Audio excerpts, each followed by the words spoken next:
Okay, yes. So good afternoon, everyone. So I'm Alex Soed from EDF. And this presentation, I associate also my co-author, Jérôme Lecause from INRAE, Magali Jodot from EDF, Guillaume Baudard, from which you just saw the PICO from INRAE and EDF, Jean-Baptiste Faure from INRAE, and Bertrand Marchand from DeltaCAD. So I will present you a little bit more detail about the FUDAL SPIV software. I start with a presentation, and then we will go into not really a training, but much more like a demo, just like Mark did with HydroSteve. So what are the steps that you need to do to make a LSPIV analysis with FUDAL SPIV? First, of course, you need to go to the river and to record a video. And we have seen in the previous presentation that that can be done using a camera, a smartphone. You can use some fixed cameras or a drone, for example, and you get a video. Then the software allows to import the video and to subsample the video into image sequences, and you can have access to the interval time between the images using the software. And FUDAL SPIV also include a stabilization module that allow to stabilize, to align the images. And you can see on the bottom, the example with the raw images on the left and the stabilized images on the right. So it can handle mostly the shaking movements that you can have with the camera, but also some small traveling movement. You can see at the end of the video, the camera is moving a lot and the software is still able to correct that. Once the images are stabilized, then the software will auto-rectify them. So we have 3 auto-rectification modes in FUDAL SPIV, just like HydroSteve. We can do 3D auto-rectification, mostly for fixed station when the water stage can change in time. And we will need at least 6 ground control points for that. We can also handle the 2D auto-rectification if the water stage is constant, and you will only need 4 ground control points, but they will need to be at the free surface elevation. And if you use a drone with no perspective distortion, then you can just scale the image, and you can do that with the software. Then on the auto-rectified images, the software will apply the PIV analysis to compute the instantaneous surface velocity field, which means that for each image pair, you will have a surface velocity. And using all the imaging of the sequence, you can access the time average surface velocities. So it's 2 different results. If you are interested in the turbulence velocity, then you may want just to focus on the instantaneous velocity field. And if you want to go to discharge, then you will be interested in the time average surface velocity. So that's the main result of the software, and that's the main result of our image-based method. Then discharge is just like a bonus on the method. With FUDAL SPIV, you can import several bathymetry, several cross-section of known bathymetry. And then you can also assess the famous alpha coefficient. So we had a nice talk yesterday about this alpha coefficient from Graham Smart and others. What you have to know is that in FUDAL SPIV, you can adjust the value of this alpha coefficient by transect or even by areas, meaning if you want to have, for example, close to the bank, if you want to have a rougher alpha coefficient, then you can put that in the software, and something more smooth in the middle of the river. Then the software will compute the depth average velocities and only the component perpendicular to the cross-section, and compute the discharge for every cross-section. And at the end, you will have like a table. Oh, it's in French, but I think that you can all understand that, with all the different transect, the total discharge, the weighted area, the average velocity, and the value for each transect is compared to the average value for all the transect. Last step, but not least, is that the software allows also to create a gauging report on which so it's like a printable 2 pages report on which you will find all the details of your study concerning the the video sampling, the rectification, the PIV parameters, the discharge parameters, and you will have your results. So you can print that or store that in your database. So yeah, I will be fast on that, but I think that you understood from yesterday that non-intrusive methods have a lot of advantages. They are non-intrusive, so you can make measurement even during flood in safety. You can make measurement in a very quick time, so you can measure unsteady flow. And it's the only kind of method that measures instantaneous 2D velocities over large areas. So you can access non-uniform flows, for example, and there is no limitation in terms of very low or very fast flow conditions. Some application very quickly, because yeah, we saw a lot yesterday. You can use, so Feudal SPIV is used operationally for fixed LSPV station, for example, and you have an example on the right with an existing rating curve, the classical gauging that were made using dye dilution and ADCP, and some LSPIV measurement that were realized during flood. You can use Feudal LSPIV has been used also for some drone application, and we will see that in the demo also. Something that can be interesting is that you can use also the software for post-event witnesses movie analysis, meaning that when you have a large flood event, it's very often difficult to reach the site because the roads can be closed or the area covered by the flood can be large, so you cannot be everywhere. But if you can access to some videos on YouTube, for example, then you can use the software to post-process the videos and to get access to the discharge from YouTube videos. So on this example, it was a major flood in the French Pyrenees in 2013, and we were able to compute discharges in Feudal SPIV. I presented that yesterday, but you can use the software for calibrating or validating 2D or 3D hydraulic model, especially with very complex flow patterns. Or you can also apply the software for, yeah, I presented that yesterday, for flow over dam spillways. So the next slide should arrive soon.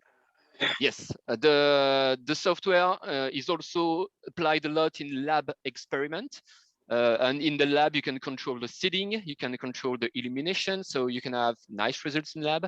And here is two examples from INRAE, where you can see some lab experiment concerning flow in urban areas. And LSPIV is a great tool for measuring those very complex and unsteady flows.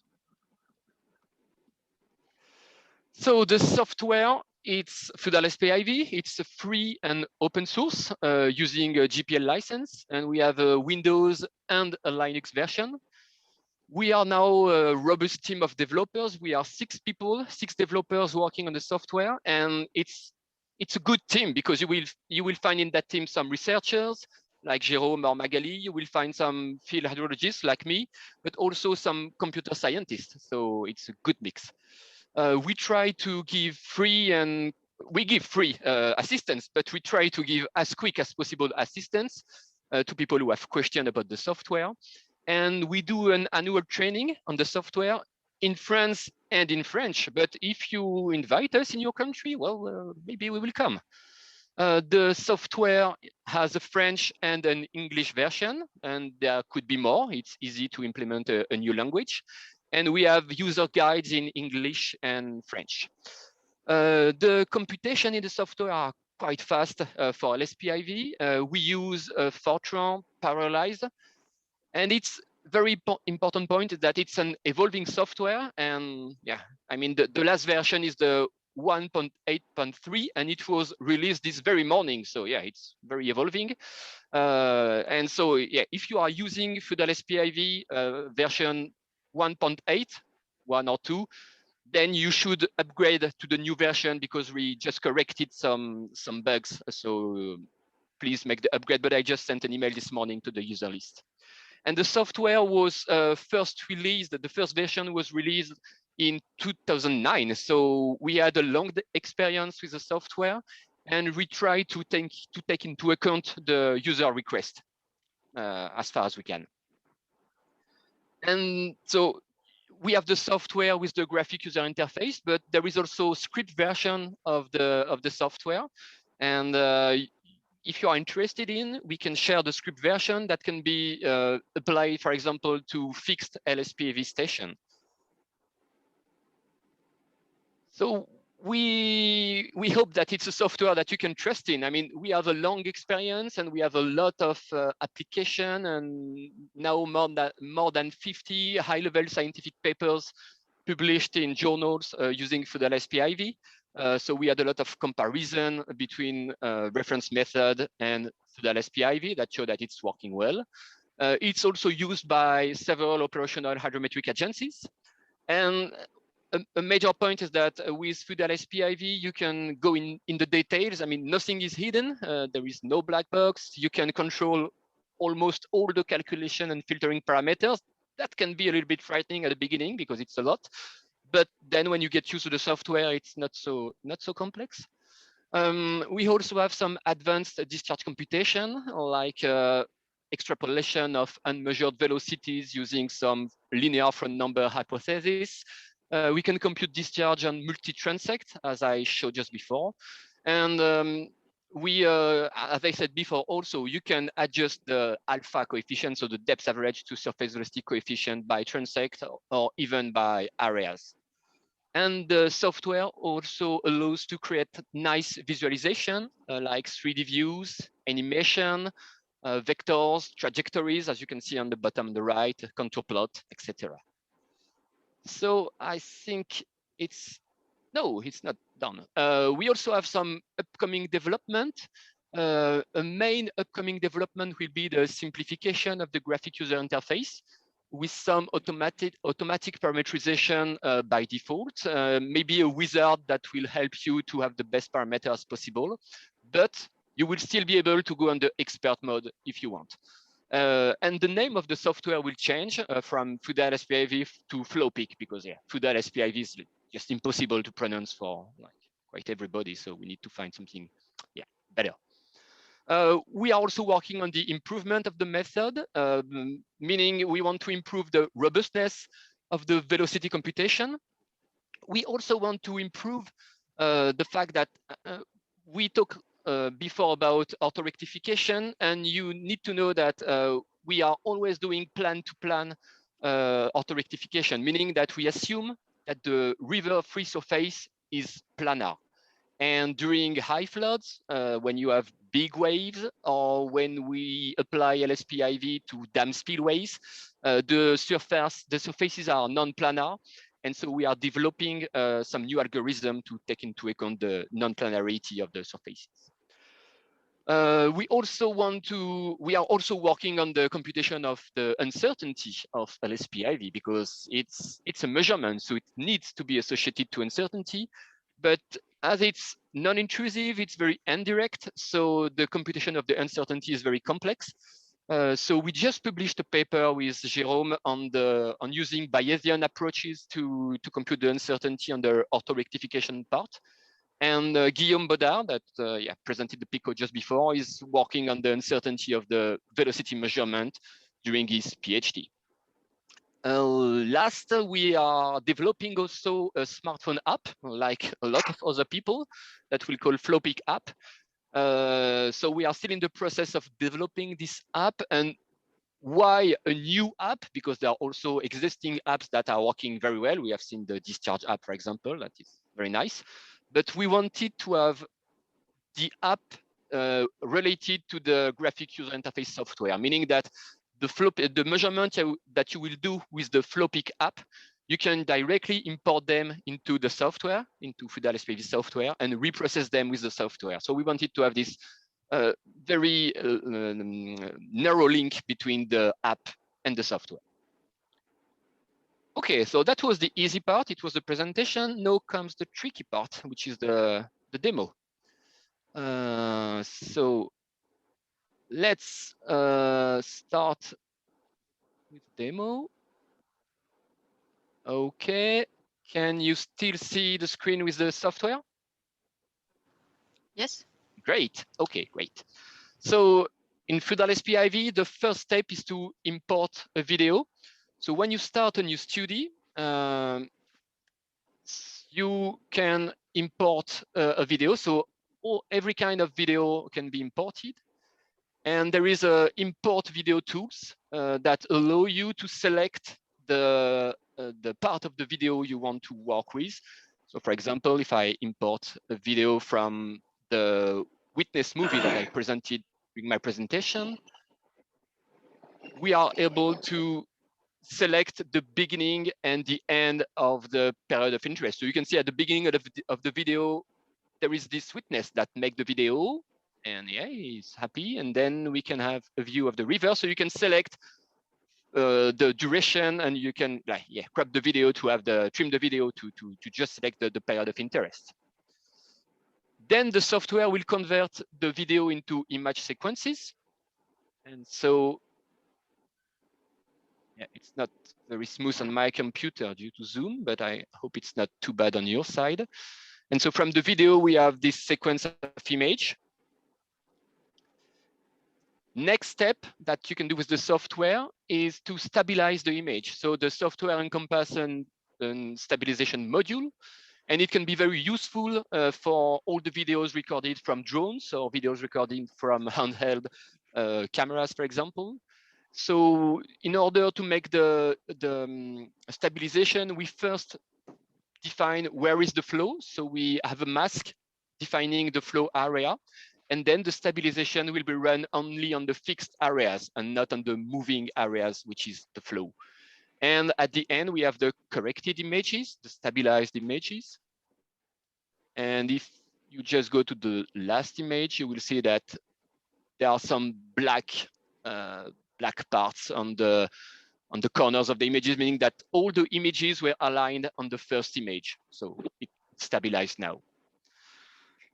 Next step is the auto rectification. So you can see that on the menu, it goes on a logic way. You have first the image, then auto rectification, then LSPIV, then post-processing and discharge. So for the auto rectification, we have the 3 modes of rectification, 3Ds for fixation, 2Ds for just a simple discharge measurement, and scaling for the drone measurement. If you use 2D or 3D rectification, then you will need to import some ground reference points. So in that case, you can see that I have 6 ground reference points at the same altitude. So it's 2D auto rectification. So for 2D, you only need at least 4 reference points. And if you have more than 4 reference points, then the software will find the best solution with all the ground reference points. So you can click on the image on the ground reference point, and then you just set the coordinates of the reference point, X, Y, Z. Just like, I mean, it's the same than Mark presented, so I'm going fast on that part. You will have the IG pixel coordinate of where you just have clicked on the ground reference point, and the X, Y, Z corresponding space coordinate. The XYZ coordinate that can be, I saw this question on the chat just before, so about the reference of the coordinate system. And you can use, I mean, it's up to you. You can use a local coordinate system, meaning that you say, okay, this point is 0, 0, 0, and you just do the coordinate system from one point that you can see on the image. In my example, it's point 1, which is the 0, 0, 0 point. But you can also use some geographic reference system like Lambert system in France, for example, and which are like, yes, geographic systems. So yeah, local or geographic reference system is okay. Then the software will give you, the software will show you the quality of your rectification. So it's a step called verification of the reference point.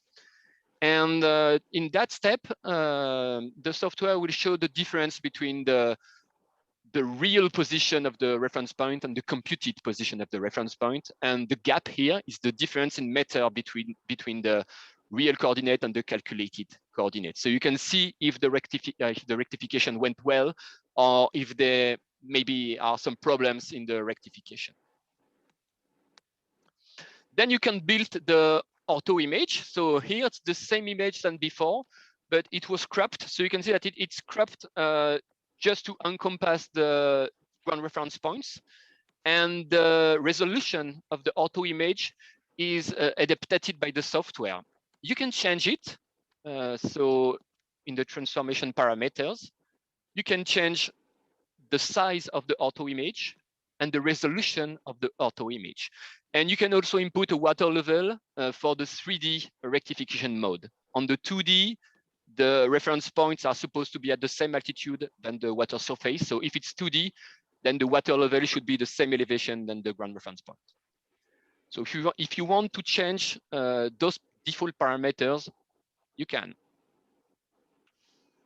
Then the software will process all the transformed images, and at the end you have that this sequence of ortho image, and you can see the tracer moving on the ortho image. And now the ortho image is also scaled to the real world, meaning that, I don't know if you can see that on your screen, but if you look at the coordinate on the bottom left of my screen, you can see the X and Y are in meter and not in pixels. So it's auto-rectified images and scaled to the real metric world. So next step is the LSP-IV analysis. So the LSP-IV analysis is conducted on the auto-rectified images. First, you have to define the LSP-IV parameters, and there are a lot of rule of thumbs that you can follow to have the right LSP-IV parameters. For the interrogation area, we advise to have interrogation area of about 20 to 30 pixels.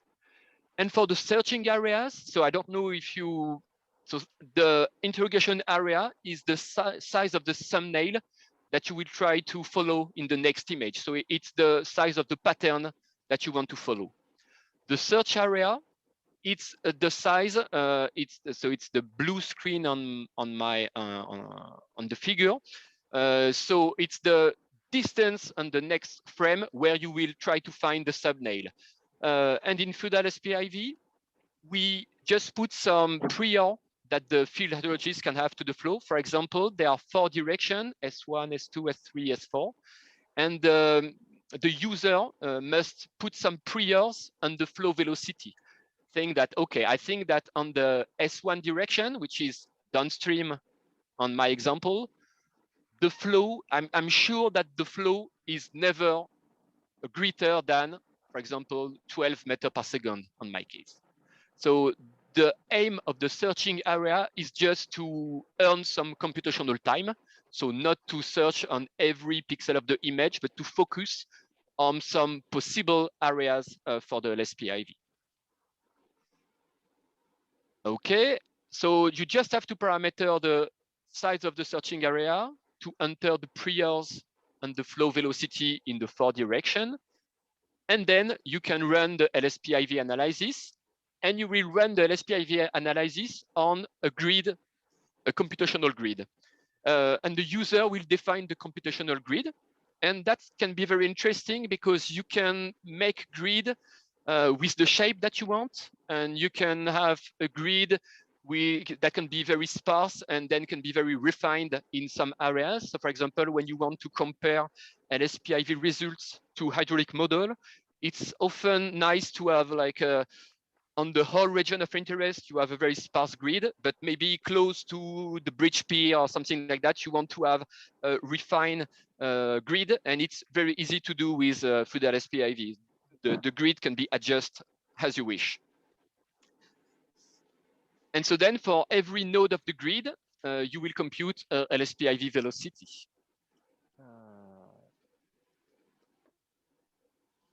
Let's go to that step. Okay, so here we'll just a little bit decrease the size of the vectors because they are a little bit too big compared to my screen. Okay. So here is the instantaneous velocity field computed by FUDA-LSP-IV, and you can scroll the image and you will see that the images are changing and the velocity, you have the instantaneous velocity field. So you can check if everything runs smoothly, if there is nothing completely incoherent. So it's turbulent velocities. So it's okay to have velocities that are not always exactly the same, especially in this kind of very turbulent flow. You can apply some filtering.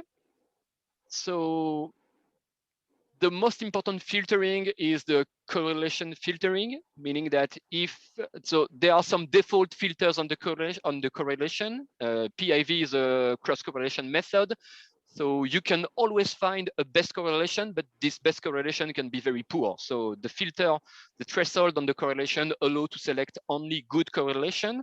And you can also put some filtering on velocities in Fluidalis PIV if you want. But then, I mean, my advice is not to use the velocity filter too much, because then you can exclude some velocities that are real. So just apply some filters on the correlation is often enough to get a good velocity. And then from the instantaneous velocity field, the software can average them during for all the images to get the time average surface velocity field, like this one, for example. So you can see here that there is less noise because we average. So all the turbulent velocities were average, and here we have the average velocity, the time average velocities. So that's what we need now for the discharge computation. For the discharge computation, then we can import some cross-section of known bathymetry. In that case, I have two cross-sections. So the cross-sections, the coordinates of the cross-section needs to be on the same coordinate system than the ground reference points. So if you are working on a local coordinate system, the coordinate x, y, z of the bathymetry of the cross-section must be on the same coordinate system than the GRP. It's very important. Then you can select your transect like that, and you can apply some parameters on the transect. The parameters are, if the transect have too few points of known bathymetry, then you can interpolate the bathymetry of the transect using a step of interpolation. And you can see that for each point of known bathymetry, which are the small red square, there is a red ellipse centered on that point. And this red ellipse is what we call the searching ellipse, meaning that in that ellipse, we will average the LSPAV velocities included in the ellipse, make an average and apply the average velocity to the point of known bathymetry to compute the discharge. So you can define the size of the searching ellipse, and very often the searching ellipse is elongated in the flow direction. So it's shorter in the transverse direction and longer in the flow direction. And you can define here the velocity coefficient. So in this window, which is the global window, you can only put one single value for the two transect. For example, here the default value is 0.85, and Graham Smart explained yesterday why the default value should be 0.85. But if you want to change the value for one transect, for example, you can just select the transect you want to work with, edit the transect, and now you can change directly. So you can change the value of the coefficient for this transect, and it will be applied for the whole transect.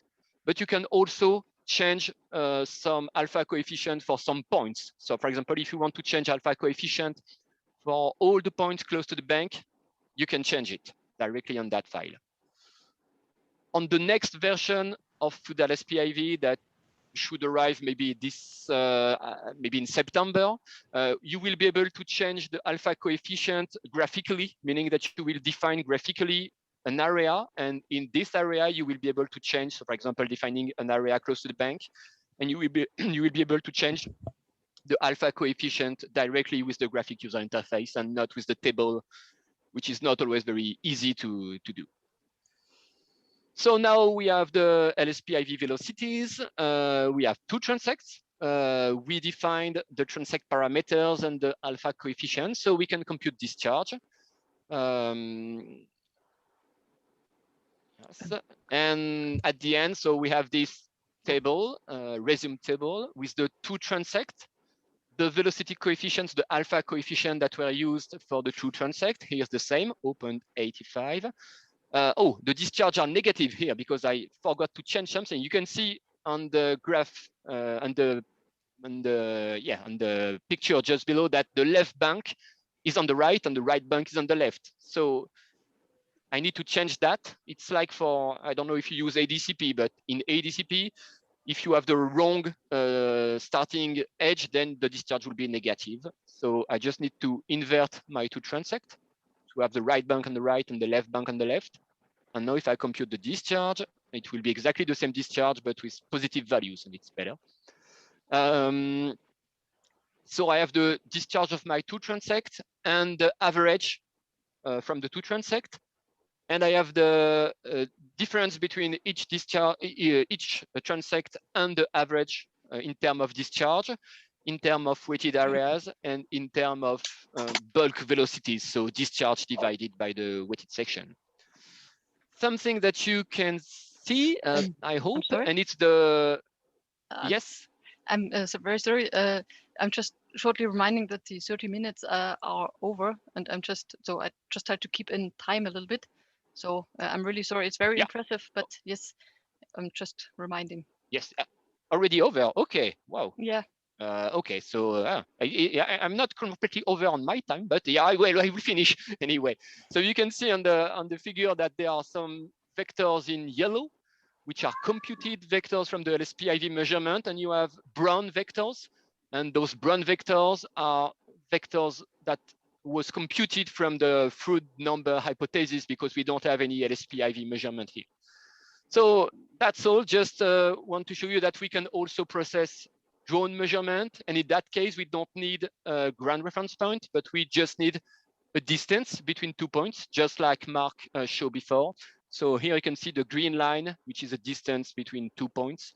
And then we can just, auto-rectify using distances and then apply the same process, auto-rectification and SPIV. And at the end, we have the velocities and everything.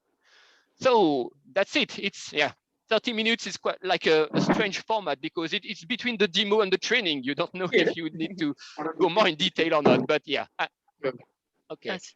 Yeah, but thank you very, very much for this very impressive demonstration. And I also very gladly saw that you're open for invitations to come to demonstrate your tool, and also the possibility to even implement it in fixed stations. And if I saw it correctly, it's all open source. So that is very, very nice to see. And for example, James Bornolf asked us the tool for implementing on station that he presented yesterday. And yes, we are very keen to share the codes and everything. Yes, very nice. And I would suggest one short question because as the time is already running. And one very quick question, if anyone has one, and I would suggest just to unmute and go ahead and talk. If not all do it at the same time, I think it should be possible. So does anyone have a quick question for Alex for the moment? Yes, just one quick question, Salvador. Alex, you wrote that the mobile application is going to be ready in April 2020. I guess that was last year. So probably it was a mistake, right? So when is it going to be ready? No, it's not a mistake. The first version is already okay and released, and it only gives surface velocity and not discharge. So now we are working on the next version to go to the discharge. And so we have the version 2 that was released like 3 weeks ago, something like that, that can compute discharge. We are testing it, but in the first time, the app will not be open to everybody, unfortunately, and it will be dedicated for the people of my company first, maybe for some time, and then I would say that, sorry, hopefully next year we will have a public version of the app. So in 2022, we should have a public version of the app. Okay, yep. Thanks.